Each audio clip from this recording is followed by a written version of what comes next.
Statistikas biroja Eurostat dati liecina, ka Latvijā viens cilvēks gadā rada 333 kg atkritumu. Visbiežāk tie nonāk tam paredzētajās vietās, tomēr joprojām netrūkst arī tādu, kuri izvairās no līguma par atkritumu izvešanu slēgšanu. Jelgavas novadā visbiežāk grēkojot viensētu un vasarnīcu iemītnieku. Jo virkni iedzīvotājus neapmierina atkritumu izvešanas biežums, piedāvātais konteineru apjoms.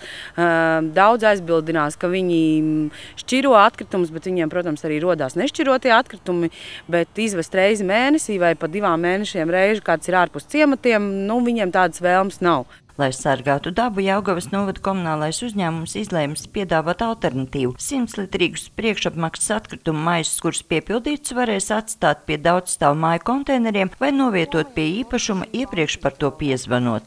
Ja aptauja beigsies pozitīvi un vairums atbalstīs šo ieceru Jelgavas novadā, tad atkritumu maisus varēs iegādāties visos Jelgavas KU norēķinu punktos pie kasierēm, samaksājot naudiņu vai nu par 1 vai par 2 vai par rulli maisu.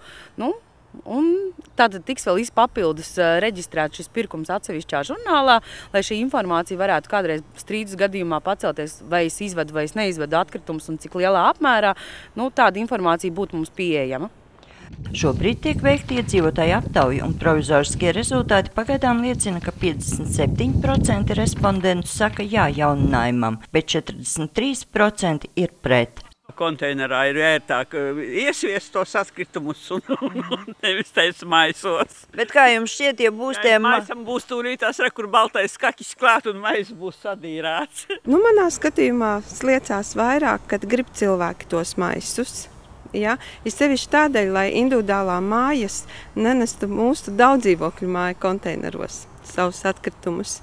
100-litrīgs priekšapmaksas atkrituma maiss maksās 2,20 eiro, bet 120 litru konteineru izvešana pēc pašreizējā tarifa maksā 2,32 eiro. Sandra Leitāne, Andris Spāns, TV Spektrs.